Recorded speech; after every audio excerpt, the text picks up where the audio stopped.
হে মানুষ, তুমি মুখে বলতেছো তুমি নাজাত চাও, অথচ নাজাতের যেই পথ সে পথে তো তুমি চলছো না। তুমি কি জানো না শুকনায় নৌকা চলে না?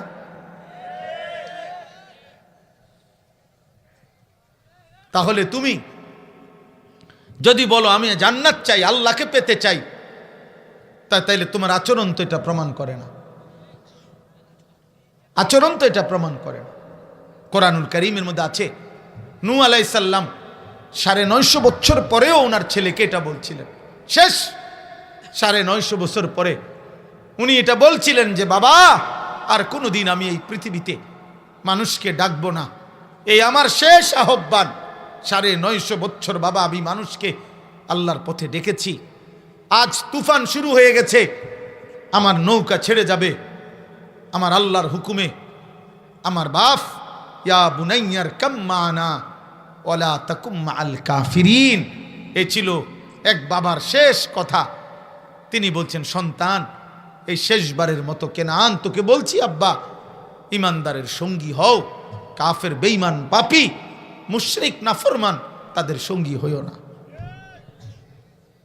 এই জন্য আমি যুবক তোমাদেরকে বলি, দোস্ত ইমানদারের সঙ্গী হও, মসজিদওয়ালাদের সঙ্গী হও, নামাজি বান্দাদের পিছু ধরো। তোমার গ্রাম তোমার মহল্লায় যে আল্লাহ চিনে, আখেরাত চিনে, যে মালিক চিনে, যে মসজিদ চিনে, তার সঙ্গী হও। ওয়ালা তাকুম মাআল কাফিরিন, ফাসিক ফুজ্জার পাপী নাফরমান আল্লাহর অবাধ্য দুশমনের সঙ্গী হইও না, ও তোমারে জাহান্নামে পৌঁছাই দিবে। হায়াতের প্রতি মুহূর্ত, সময়, ওয়াক্ত বহুত দামি, বহুত দামি, বহুত দামি। আরে বাবা, চাচা, কত যুবক অল্প বয়সে মারা গেছে, আপনারে আল্লাহ 60 বছর বানাইছে। কত যুবক 25 বছরের তাগড়া জওয়ান কবরে চলে গেছে। আল্লাহ আপনাকে 60-65 বছর হায়াত দিছে, কত লম্বা সুযোগ দিছে। 60 বছরে কতগুলো জুমা, 60 বছর 5 ওয়াক্ত নামাজের হিসাব করলে কতগুলো নামাজ। এত লম্বা হায়াত পেয়েও যেই চাচা, যেই বাবা আখেরাত অর্জন করতে পারে নাই, জাহান্নাম থেকে বাঁচতে পারে নাই, জান্নাতের আমল করতে পারে নাই, খোদার কসম, মুসলিম শরীফের হাদিসের মধ্যে আছে, আল্লাহর নবী বলেন, যাকে আল্লাহ তাআলা 60 বছর হায়াত দিয়েছেন, অথচ তবুও সে জাহান্নাম থেকে বাঁচে নাই, জান্নাতের আমল করতে পারে নাই, খোদার কসম নবী বলছে আল্লাহ তাআলা কিয়ামতের দিন তাকে একটি শব্দ, একটি বাক্য উচ্চারণ করার ক্ষমতা, সুযোগ আল্লাহ দিবে না, তার করাই এই জাহান্নামে ফেলাই দিবে। আযারাল্লাহু ইলা মরিইন আখারা উমরাহু হাত্তা বালাগা 60, এটা হাদিস। 60 মানে 60। কোন কথা বলে জিগাইতো না, ফেরেশতার বলে মার, তারে মার, বুড়ারে মার, ফালা জাহান্নামে ফালা, কোনো কথা নাই, কোনো কথা নাই। 60 বছরের বুড়া প্রতি কথায় গালি দেয়, ফালা জাহান্নামে ফালা। 60 বছরের বুড়া এখনো এটা কিস্তি টোয়া, ফালা বুড়া জাহান্নামে ফালা। 60 বছরের বুড়া প্রত্যেক দিন চা দোকানে গিয়া নর্তকীর নাচ দেখে, ফালা জাহান্নামে ফালা এটারে। হ্যাঁ হ্যাঁ, আপনি যদি কন ফুলানের সামনে, ফুলানের সামনে নি কয়, তো কার সামনে কইতাম? আপনি কন, আপনার ফাইকো। এখান থেকে একটা বিষয় তো স্পষ্ট, কোন বয়স্ক লোকের এটা বোঝা উচিত যে আপনার প্রজন্ম, আপনার বাড়ির ছেলে পেলেও আপনার এই মন্দ আচরণকে অপছন্দ করে, অপছন্দ করে। একজন বয়স্ক লোকের ওইটা বোঝা উচিত। এটা আত্মসম্মানের ঘাটতি, আত্মমর্যাদা নাই। নাই তো কোনো বয়স্ক প্রবীণ মুসলমান, তার থেকে পরবর্তী প্রজন্ম ঈমান শিখবে, আখলাক শিখবে, আখিরাত শিখবে, জীবন শিখবে। আরবিতে বলে সালিল মুজাররাব ওয়ালা তাসআলিল হাকিম। আরবিতে বলা হয় জীবন চলার দিক নির্দেশনা অভিজ্ঞ ব্যক্তিকে জিজ্ঞেস করো, শুধু পণ্ডিতকে নয়, শুধু পণ্ডিত না, বরং অভিজ্ঞতা আছে। উনি আজকে, আমি 60 বছর পার করে আসছি, আমি আজকে 40 বছর পার করে আসছি, তাহলে আমি জানি এই ময়দানের হালাত। এই অভিজ্ঞতার একটা মূল্য আছে। যেমন আমি কথার কথা একটা উদাহরণ দিলাম যে আমি আজকে 21 বছর আলহামদুলিল্লাহ আল্লাহর দয়ায় এই ওয়াজ কম বেশি মাহফিল আল্লাহ আমার যেতটুকু তৌফিক দিছে বলার সুযোগ হয়েছে। 21 বছরের ওয়াজের একটা অভিজ্ঞতা আছে না? তাহলে নতুন নতুন কোনো বক্তা সে আমার এই অভিজ্ঞতাটা কই পাইব? তাহলে তার উচিত আমার থেকে বুদ্ধি নেওয়া, আমার উচিত আমার চাইতে সিনিয়রের কি নেওয়া? বুদ্ধি নেওয়া। এই জন্য আমি আমার জীবনের অসংখ্য অগণিত বুদ্ধি পরামর্শ আমার মাথার ব্যক্তিগতভাবে অনেক কিছু আইয়ে, কিন্তু আমি আমার শায়েখ আল্লামা মুফতি মুশতাকুন নবী কাসেমি হুজুরের কাছে পেশ করি। এরকম অসংখ্য বুদ্ধি উনি হালায়া দেয়, বলছেন এই বাদ দেন, খাল্লি বলেন ঠিক আছে। শায়েখ বলছে বাদ তো বাদ। একা আমার বুদ্ধিতে আমি চললে একদিনে বহুত ফেঁস ফুস লাগিয়ে গেল, মাছে গাছে ফেঁস লাগিয়ে গেল। হ্যাঁ, এই সেদিনও আমারে সিলেট মাহফিলে হুজুর একসাথে খাইতে বৈশা আমারে নসিহত করছে এই কয়দিন আগে। বলতেছে, মৌলানা মনে রাখবেন, আমি আপনি যেদিন মারা যাব, এ মানুষকে আল্লাহর কথা বলতে বলতে যদি মারাও যাই, তো দিবানিশি চেষ্টা করে যদি আমরা মারাও যাই, তারপরেও ইমানদারও থাকবে, নাফরমানও থাকবে দুনিয়াতে, আল্লাহর সেজদাকারী বান্দাও থাকবে, পাপী নাফরমানও থাকবে। অতএব এমন না সিস্টেম যে আমি আমনে বা আমরা বর্তমান বক্তারা আর 6 মাস যদি চেষ্টা করি, খুব কষ্ট করি, তাইলে ইনশাআল্লাহ আগামী 6 মাসের ভিতরে সব জুনায়েদ বাগদাদি, বাইজিদ বোস্তামি হয়ে যাবো, আব্দুল কাদের জিলানি হয়ে যাবো, এরকম বিষয়টা এমন। তাইলে আমার মৃত্যু আপনার মৃত্যুতেও কি থাকবে? ইমানদারও থাকবে, নাফরমানও থাকবে। তো কি বুঝাইতে চাইছে হুজুর? হুজুর আমারে বলতেছে, অতএব কোন অবস্থাতে নিজের আখিরাত নষ্ট হয় এমন আমল করবেন। মানে এইটা বুঝানোর লাগে কইছে, এটা বুঝানোর লাগে বলছে। মাহফিলের জন্য নামাজ ছেড়ে দিলেন, মাহফিলের জন্য আপনি অনেক কিছু ত্যাগ করলেন না। আপনার জিকির কখন করবেন? আপনার তিলাওয়াত কখন করবেন? আপনার আখিরাত কখন সুজাবেন? এটা জরুরি। এই জন্য ভাই বন্ধু, আমি শুরু করলাম এই কথার থেকে, সময়ের কদর করা। আজকে তোমরা যারা মোবাইলে আসক্ত, আমি বললাম আব্বা, কর্মের স্পৃহা, এই পৃথিবীতে কিছু করার হিম্মত তোমার থাকবে না। আমি বললাম 24 ঘন্টা নফস তোমারে নারী ছবি, মোবাইল, অশ্লীল দৃশ্য, বিনা কারণে বিনা প্রয়োজনেও এটা তোমারে চালাইতে থাকবে। তখন একদিন দেখবা পৃথিবীতে নিজের দুনিয়াও অন্ধকার, আখিরাতও অন্ধকার। খাসিরাত দুনিয়া ওয়াল আখিরাহ, দুনিয়াও ক্ষতিগ্রস্ত, আখিরাতও ক্ষতিগ্রস্ত। অলস, অকর্মণ্য, অপদার্থ ব্যক্তি, গাফেল, খামখেয়ালি মানুষ পৃথিবীতে সরে যেতে হয়। কর্মের ময়দানে, পরিশ্রমের এই পৃথিবীতে তাকে মানুষ জায়গা দেয় না। মেহনত, যোগ্যতা, কর্মের স্পৃহা, দিবা নিশি মেহনত মানুষকে নির্ধারিত মঞ্জিলে, আপন জায়গায় আল্লাহর দয়ায় পৌঁছে দেয়। আমার এক ছাত্র কুমিল্লা মুরাদনগরের, ও একটা মাদ্রাসা করছে একটা বাজারে। তো সে আমারে কইছে, হুজুর মাদ্রাসায় চারিদিকে পুরা এলাকার মাদ্রাসার সকলেই, অধিকাংশ লোক আমার বিরোধী, আমি কি করতাম? তারা আমি তাকে বলছিলাম যে এরকম ফেস্টুন বানাইয়া কাগজে তুমি যেখানে বসো ওইখানে লিখে রাখবা, শুধু বড় কইরা, যে বড় করে শুধু লিখবা যে সব কথার এক জবাব মেহনত। এই এক কথা আমি বললাম, যা, সব কথার এক জবাব মেহনত। আলহামদুলিল্লাহ, আজকে 1.5 বছরের ব্যবধানে আশেপাশের সমস্ত কিন্ডার গার্ডেন স্কুল অন্যান্য সব প্রতিষ্ঠানের চাইতে তার বাচ্চার সংখ্যা বেশি।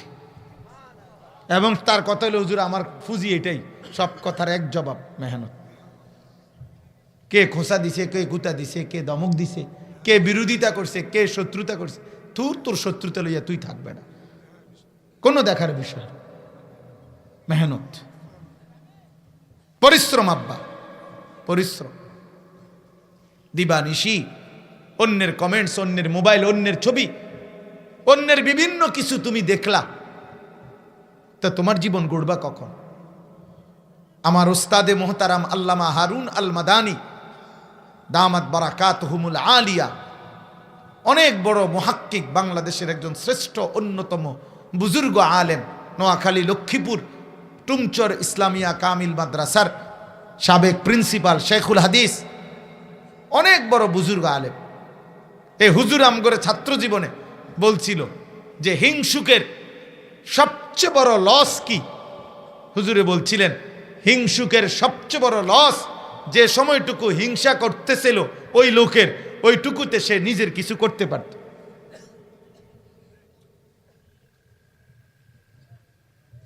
সে নিজের কিছু করতে পারত।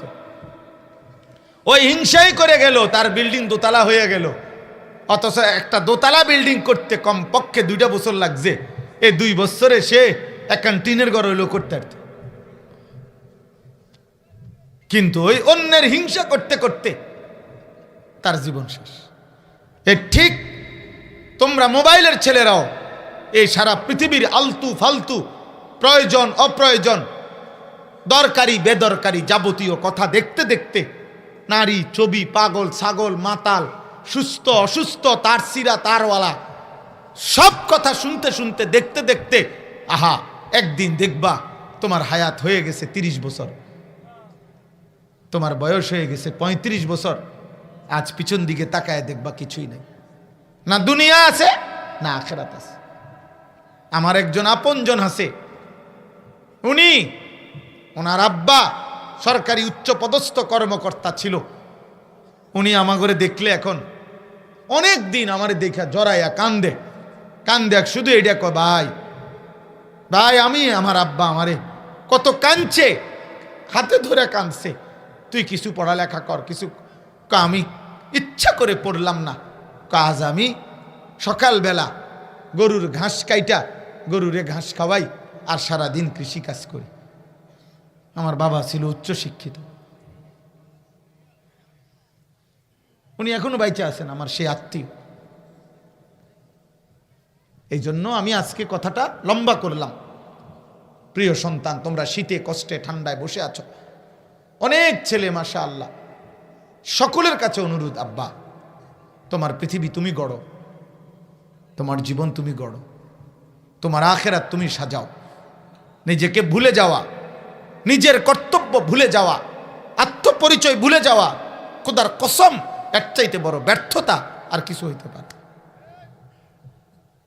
আমার নিজের ওয়াজের জীবনে আমি যখন শুরুতে বয়ান করতাম, তখন আমারে অনেক, আমার সেই পরিচিত মানুষগুলো আমি চিনি এখনো, ওনারা আমারে অনেকেই কইছে, আও সুর নাই, টান নাই, কারো কোনো অনুসরণ নাই, এমনি এই শুভ ওয়াজে বুঝি ভাত খাইব। বুঝাইতে চাইলাম আর কি, এরকম কোনো কথা শুনি নাই। কারণ আমি তো নির্ধারিত কোনো টার্গেট নিয়ে ওয়াজে নামি নাই যে আমার কমপক্ষে মাসে 30 লাখ টাকা উপার্জন করা টার্গেট, এই টার্গেট নিয়ে না, না, আমার মালিক যদি বলার সক্ষমতা দেয়, আল্লাহ চাইলে বললাম, আল্লাহর জন্য বললাম। এখানে সুর কি আর টান কি, এখানে হুঙ্কার কি আর ঝংকার কি, কোনোটাই মূল মাকসাদ না। কোরআনুল কারীমের মধ্যে আছে বাবা, হযরত নূহ আলাইহিস সালাম, কোরআন শরীফের আয়াত, হযরত নূহ নবী বলতেন, ওয়ালা ইয়ানফাউকুম নুসহি ইন আরাদতু আন আনসাহা লাকুম ইন কানা আল্লাহু ইউরিদু আন ইউগফিয়াকুম হুয়া রাব্বুকুম ওয়া ইলাইহি তুরজাউন। হযরত নূহ আলাইহিস সালাম বললেন, হে আমার জাতি, আমি যদি 9.5 বছর না 9.5 লক্ষ বছরও তোমাদেরকে নসিহত করি, ডাকি, আমার ডাক, আমার নসিহত, আমার দাওয়াত তোমাদের কোনো উপকারে আসবে না যদি আল্লাহ তোমাদের ব্যাপারে সিদ্ধান্ত নেয় আইয়ুগভিয়াকুম, তোমাদেরকে পথভ্রষ্ট করবে, জাহান্নামের পথেই রাখবে, তো 950 বছর ডেকেও আমার বলার দ্বারা কোনো ফায়দা হবে না, কারণ ফয়সালা আসমানে। কোরআন শরীফের আয়াত। এই জন্য নওজোয়ান আলেমদেরকে বলি, আপনাদেরকে বলি, আপনারাও আমার কথায় কষ্ট নেবেন না, কিন্তু আমি বললাম মনে রাখেন, রুমাল বদলাইয়া, কোট বদলাইয়া, রুমালের বিভিন্ন ঢং বদলাইয়া, ফেসবুক আর ইউটিউবের কাঙ্গাল হইয়া, কোনো না কোনোভাবে পৃথিবীতে পরিচিত হওয়ার নেশায় হইয়া দেশ, জাতি, ইমান, ইসলাম, আখেরাতের খেদমত হবে না, হবে না, হবে না, ফায়দা আসবে না। এ কোর্টে বদলাবেন, শেষ পর্যন্ত এ কোর্টের টেডি মায়ের ইডি দিয়ে বন খেলে আরো বালা ছিল। কোর্ট গায়ে দিতে নিষেধ করে, কোর্ট তো আমিও গাও দিছি, শীতের কারণে তো গাও দিতেই। অনর্থক চাকচিক্য, জাকজমক, অনর্থক লৌকিকতা, জৌলুস, কোনো দরকার নেই। আমার শায়েখ আল্লামা মুফতি মুশতাকুন নবী কাসেমি, যে কেউ খবর নিলে শুনবেন, এই আল্লাহর বান্দার পাঞ্জাবি সর্বোচ্চ 3টার বেশি পাঞ্জাবি ওনার হবেই না, কোনোদিনও না। এক জামা এক পরনে, এই তালে চলছে সারা দেশ, আল্লাহর কথা বলতেছে, আল্লাহর কথা বলতেছে। সেদিন আমার বলতেছে, মাওলানা দক্ষিণ কোরিয়া যাব দোয়া হুজুরে কিছুদিনের মধ্যে, গত বছর একবার গেছে, তো সারা পৃথিবী ব্যাপী দাওয়াত দিতে চায়, সারা পৃথিবী। আলহামদুলিল্লাহ। অতএব আমি অনেক আলেম দেখলাম, নওজোয়ান, আপনাদেরকে বলি, নিজ নিজ জায়গায় মেহনত করেন, মেহনত করেন, মেহনতের কোনো বিকল্প নাই। আল্লামা নূর হুসাইন কাসেমি রাহমাতুল্লাহি আলাই, বাংলার মাদানী যাকে বলা হইতো, বাংলার সিংহ শার্দুল ছিল যিনি, কায়েদে মিল্লাত, আমিরে হেফাজত শেখুল ইসলাম আল্লামা শাহ আহমদ শফি রহমাতুল্লাহর পরে হেফাজতে ইসলাম বাংলাদেশের সবচেয়ে বেশি বলিষ্ঠ কণ্ঠস্বর যিনি ছিলেন, বৃদ্ধ বয়সেও যার আওয়াজ আর যার হুঙ্কারে জালেমের মস্তক কাঁপত, আমাদের সেই প্রিয় মানুষ আল্লামা নূর হুসাইন কাসেমি রাহমাতুল্লাহ আলাই। আমি নিজে হুজুরের জবানে শুনছি যে, হে আল্লাহর বান্দা, নূহ আলাইহিস সালামের হায়াত নিয়ে আসো নাই, শুধু পরিকল্পনা নিয়ে শেষ করো না, মেহনত করো, মেহনত করো, শুধু মেহনত। হুজুর বলতেন, মানে আপনি যেমনি বুঝাইতেন আছেন, আপনি ট্রাক কিনবেন, সিএনজি কিনবেন, পিকআপ কিনবেন, বিরাট বুদ্ধি লইয়া, এত বুদ্ধি কইেন না, কাম করেন, কাম, মেহনত। হযরত বলতেন, মেহনতের নাম ইসমে আজম, মেহনতে অসাধ্য সাধন হয়, আল্লাহর দয়া নেমে আসে। এই জন্য আমি এই মোবাইলের বিষয়টা বলতে গিয়ে তোমাদের এতগুলো কথা বললাম। পরিশ্রম করো চাই ভাই, ওয়াল্লাযীনা জাহাদু ফীনা লানাহদিয়ান্নাহুম সুবুলানা। আল্লাহ কোরআনে বলছেন, আমার বান্দা যারা আমার পথে কষ্ট করে, পরিশ্রম করে, মুজাহাদা করে, জীবনের সবটুকু দিয়ে জিহাদ করে, আল্লাহর জন্য জান প্রাণ মন বিলিয়ে দেয়, লানাহদিয়ান্নাহুম সুবুলানা, জান্নাতের পথ, জাহান্নাম থেকে বাঁচার পথ, হেদায়েতের রাস্তা, একটা না শত শত রাস্তা আমি আল্লাহ নিজে তার জন্য খুলে দেই। এবার সে দাওয়াতও আখিরাত মিলে, তাবলীগও আখিরাত মিলে, তালিমও আখিরাত মিলে, জিহাদেও আখিরাত মিলে, তাজকিয়াতেও আখিরাত মিলে, সে খানকাতেও মাওলার সন্ধান পায়, মাদ্রাসাতেও মাওলার সন্ধান পায়, মসজিদেও মাওলার সন্ধান পায়, বাজারেও আল্লাহর সন্ধান পায়। সাহাবায়ে কেরাম বাজারেও আল্লাহ চিনতেন, সাহাবায়ে কেরাম মসজিদেও আল্লাহ চিনতেন, সাহাবায়ে কেরাম এক রাত্রে গভীরে আল্লাহকে চিনতেন, সাহাবায়ে কেরাম দিনের আলোকেও আল্লাহকে চিনতেন, সাহাবায়ে কেরাম যুদ্ধের ময়দানে তরবারির মোকাবেলায় তরবারি তুলতেন, রাত্রি গভীরে তাহাজ্জুদের সেজদায় রোনা জারি করতেন। আল্লাহ তাদের জন্য সব লাইনে জান্নাতের রাস্তা খুলে দিয়েছে। যারা রাত গভীরে কান্ত, তারা দিনের আলোতে যুদ্ধ করত।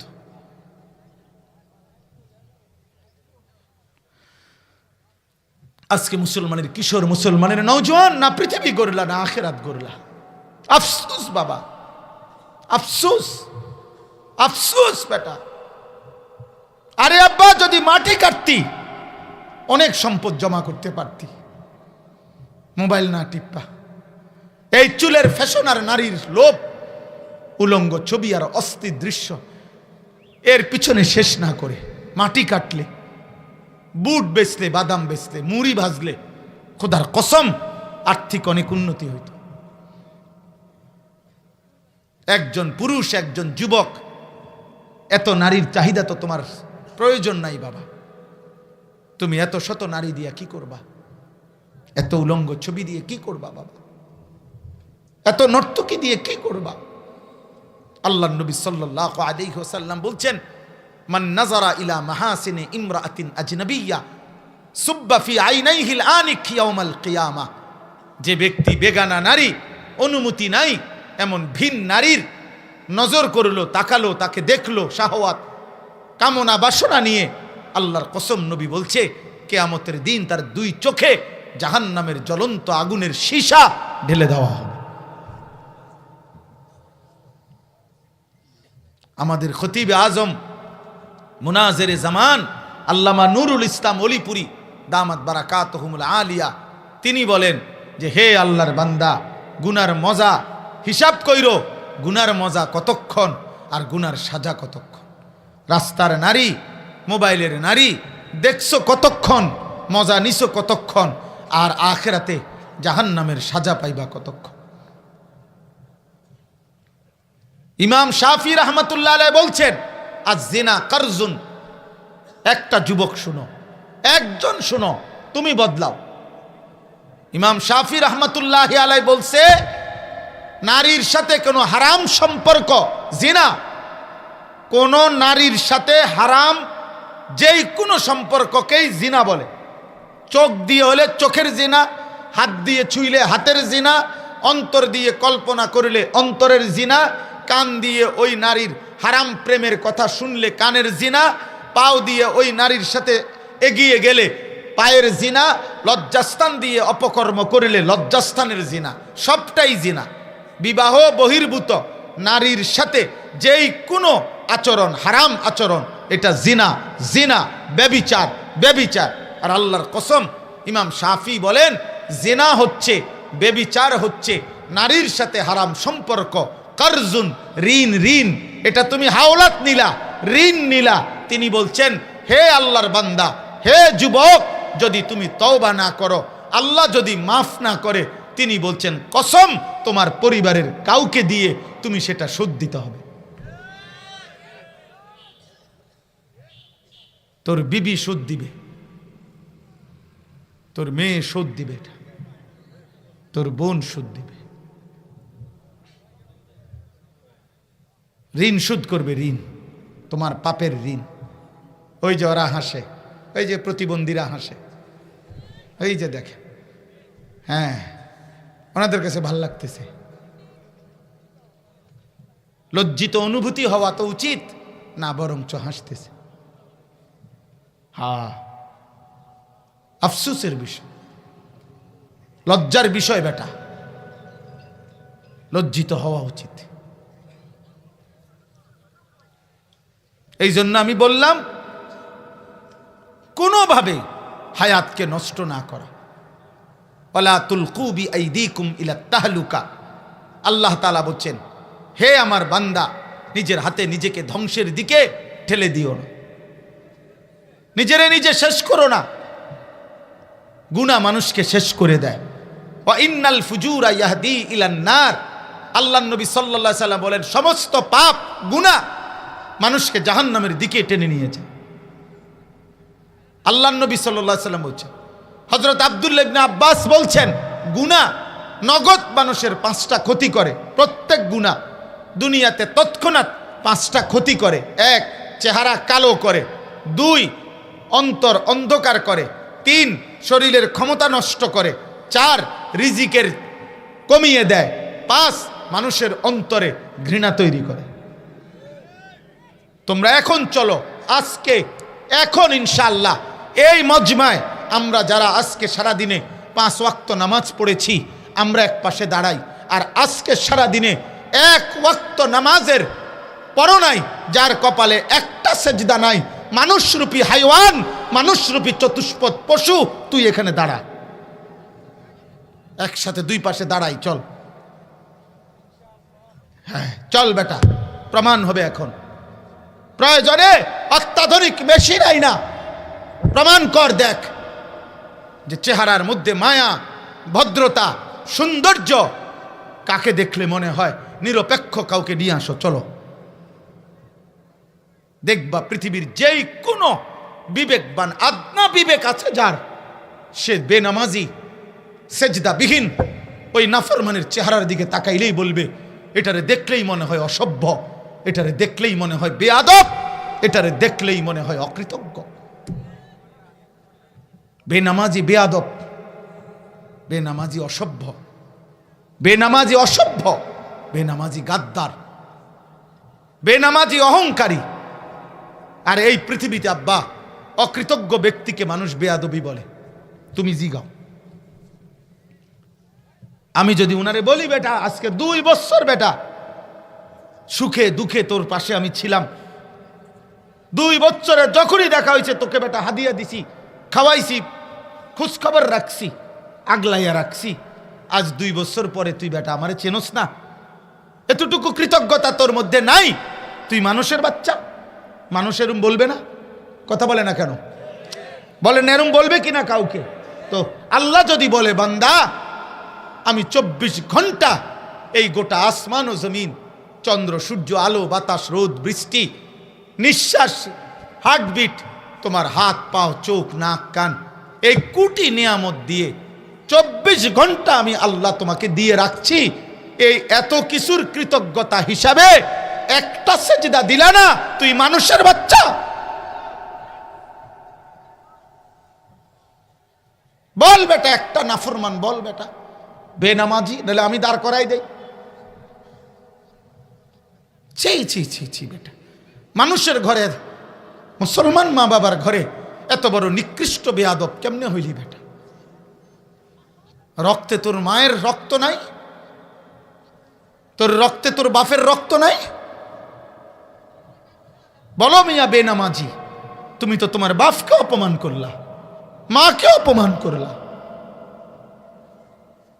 আল্লাহকে অপমান করলা, আমার নবীর 23 বছরের মেহনতকে অপমান করলা। না না, কাউরে নিয়ে ভাইবেন না, বাইরের কাউরে নিয়ে ভাবার দরকার নেই। আরে ভাই, আমি না বললাম এই পৃথিবী মৃত্যুর দিন পর্যন্ত, ইসরাফিলের ফু পর্যন্ত অনুগত, অবাধ্য, আলতু ফালতু, আবার নেককার, এই নিয়েই পৃথিবী। এটা তো জান্নাত না, কথা বোঝেন না? এটা জান্নাত তো, তাইলে এখানে ভালো মন্দ মিলেই তো পৃথিবী, এটাই তো হবে। কেউ শুনবে, কেউ বান্দরামি করবে, এতে কোনো আফসোসের কিছু নাই আমার। আমি না বললাম, আমি প্রথমেই তো বলছি, আমি একজনের জন্য বললেও কি হয়, নেকি হয়, খালাস, অসুবিধা কি? এই জন্য আমরা প্রত্যেকে হিসাব মিলাই, দুনিয়া মিলাইলে হবে না, আখেরাত মিলাইতে হবে, আখেরাত মিলাইতে হবে। এই 2টা আয়াতের এবার তর্জমা বলি, তাহলে আমার কথা শেষ।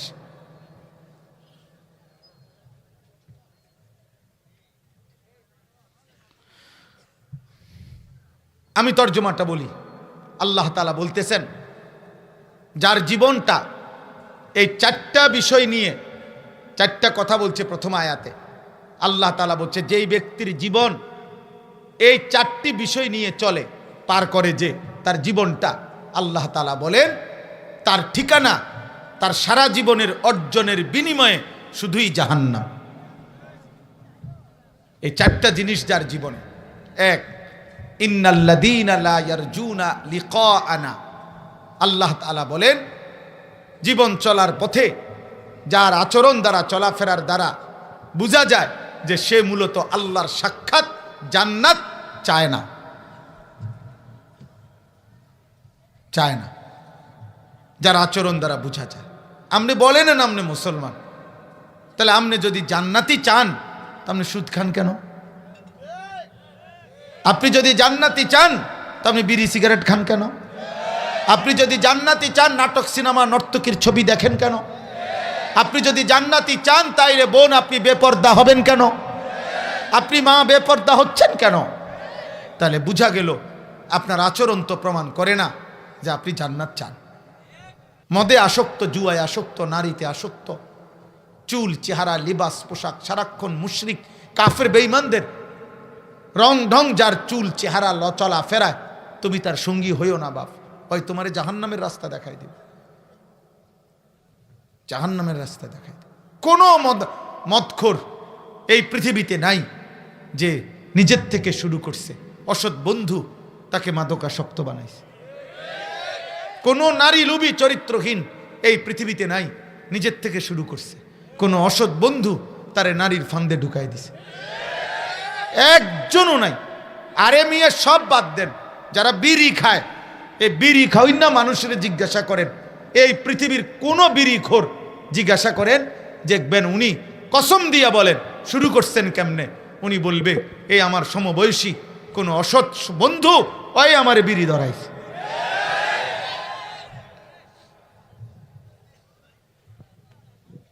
হ্যাঁ, মনোযোগ দাও ভাই। অতএব এটা বুঝতে হবে, ওয়ালা তাকুম মাআল কাফিরিন। আল্লাহ তাআলা বলে, তাহলে যারা তাদের জীবন চলার পথে আখিরাত চায় না, জান্নাত চায় না, আল্লাহর কাছে থেকে সাক্ষাৎ চায় না, সাক্ষাৎ চায় না, ওয়ারাদু বিল হায়াতিদ দুনিয়া, প্রতিদিন প্রতিনিয়ত যারা দুনিয়া পেয়ে খুশি হয়ে গেছে, দুনিয়া যেহেতু চলতেছে আর কোনো টেনশন নেই, ছেলে চাকরি করে মেয়ে বিয়ে দিছে, নিজে চাকরি হয়েছে, বাজার ব্যবসা চাকরি লেনদেন টাকা পয়সা আসতেছে, এই দুনিয়া নিয়ে দুনিয়ার জীবন নিয়ে যে খুশি হয়ে গেছে, আল্লাহ তাআলা বলেন এই দ্বিতীয় ব্যক্তি, দ্বিতীয় উদাহরণ যার মধ্যে 3 নাম্বার, ওয়াতমাআন্নু বিহা, মৃত্যুর পূর্বে জীবন পার করে মৃত্যুর পূর্ব মুহূর্তে যে দুনিয়া যেটুকু অর্জন করছে এতটুকুর উপরে নিশ্চিন্ত হয়েছে, ইতমিনান হয়েছে, বয়স হয়েছে চাচার নিশ্চিন্ত হয়েছে যে আল্লাহর রহমতে আপনাদের দোয়ায়, হুজুর 10 জনের দোয়ায় আল্লাহর রহমতে 3টা ছেলে আল্লাহ দিছিল, 3 বিদেশ পাঠাইছি, 4টা মেয়েই বিয়ে দিছি, আমার এখন বিল্ডিং করার শখ আছিল, বিল্ডিং করছি, 4টা রুম করছি, বাউন্ডারি ওয়াল করছি, ভিতরে আল্লাহর রহমতে কোনো ফার্নিচার আর বাকি নাই, সব কিনছি, টাইলস লাগাইছি, রাস্তার সাথে কদ্দুর জায়গা কিনছি, ব্যাংকেও কয়টা টাকা জমাইছি, আল্লাহর রহমতে হুজুর আল্লাহর কাছে যা চাইছি আল্লাহ সব দিছে, আপাতত আর কোনো টেনশন নাই, এই যে নিশ্চিন্ত। কিন্তু কি মিলাইয়া নিশ্চিন্ত? দুনিয়া মিলাইয়া, এগুলা কি দুনিয়া না? ওয়াতমাআন্নু বিহা, আল্লাহ তাআলা বলে দুনিয়ার জীবনের উপরে নিশ্চিন্ত হয়েছে। ইন্নাল্লাযীনা লা ইয়ারজুনা লিকাআনা, আমি আল্লাহর মুলাকাত, আমি আল্লাহর সাক্ষাৎ, আমার দিদার যে চায় না, ওয়ারাদু বিল হায়াতিদ দুনিয়া, দুনিয়ার জীবন পেয়ে যে খুশি হয়ে গেছে। 3 নম্বরে ওয়াতমাআন্নু বিহা, যেটুকু দুনিয়া অর্জন করেছে এতটুকুর উপরে নিশ্চিন্ত, তৃপ্ত। 12 বছর পড়ালেখা করেছি, আল্লাহ একটা চাকরি মিলাইছে, আলহামদুলিল্লাহ। একটা স্বপ্ন ছিল ভালো বিয়ে করব, আল্লাহ একটা ভালো বিয়ে করাইছে। আশা ছিল একটা বাচ্চা কাচ্চা হবে, বাচ্চা কাচ্চা আল্লাহ দিছে। হুজুর বড় স্বপ্ন ছিল আজ 3টা বছর ধরে আল্লাহ যেন প্রমোশনটা দেয়, আল্লাহ প্রমোশন দিছে, বেতনও বাড়ছে, স্কেল বাড়ছে। আমার মোবাইলে তো কত মানুষের মেসেজ আসে, দোয়া চায় অনেক। এখন একজনের মেসেজ দেখছি, এই বয়ানের ভিতরেও দেখছি আমি, দেখছেন না? একটু দেখলাম যে সারাক্ষণ শুধু দোয়া। কারো লেখে যে আল্লাহ হুজুর রেশনটা যাতে 15 তারিখের ভিতরে পাইয়ালাই, খাস দোয়া। হ্যাঁ, হেতে রেশনের আমি দোয়া করতাম, ছাদ ডালাই দোয়া, মোটর সাইকেলের দোয়া, তারপরে দিয়াম, এবং কোনো দোয়াই নর্মাল দোয়া না, খাস দোয়া। ওই খুচরা মুচরা দোয়া দিলে হইতো না, এটা একবারে জাঁতা দিয়ে দিতে হবে দোয়া। খাস খাস দোয়া দিতাম। দুনিয়া, শুধু দুনিয়া, শুধু দুনিয়া, শুধু দুনিয়া। আহ, জীবন চলার পথে আমাদের কাছে তো দোয়া চাই বেশি, যেহেতু আমরা পথে পথে থাকি, মানুষ দেখা হয় বেশি, কিন্তু দোয়া চাচ্ছেন কিসের উপর? ওয়াল্লাযীনা হুম আন আয়াতিনা গাফিলুন। 4 নম্বরে আল্লাহ বলেন, আমি আল্লাহর আয়াত, আমার বিধান, আমার হুকুম, আমার দিন, আমার শরীয়ত, আমার কোরআন, আমার বন্ধুর সুন্নাহ, এই সব কিছুর ব্যাপারে একদম গাফেল।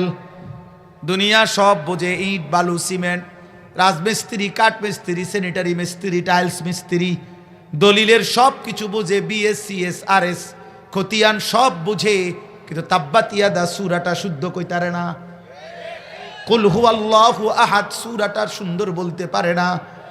আত্তাহিয়াতু লিল্লাহি ওয়াস সালাওয়াতু ওয়াত তাইয়্যিবাত, আজ 60 বছর নামাজ পড়ে এটুকু তাসবিহ সুন্দর পড়তে পারে না। আহা, আখিরাত জিজ্ঞেস করলে আর কিছুই পারে না। আল্লাহর কোরআন, রবের কালাম, একটা পৃষ্ঠা 60 বছর আল্লাহ আপনারে চোখ দিছে, জিহ্বা দিছে। হায় মুসলমান, এক পৃষ্ঠা মালিকের কোরআন দেখে দেখেও শুদ্ধ পড়তে পারলেন না, এমন বদনসিব কবরে কেমনে যাইবেন? এমন দুর্ভাগা মুসলমান কেমনে কবরে যাইবা?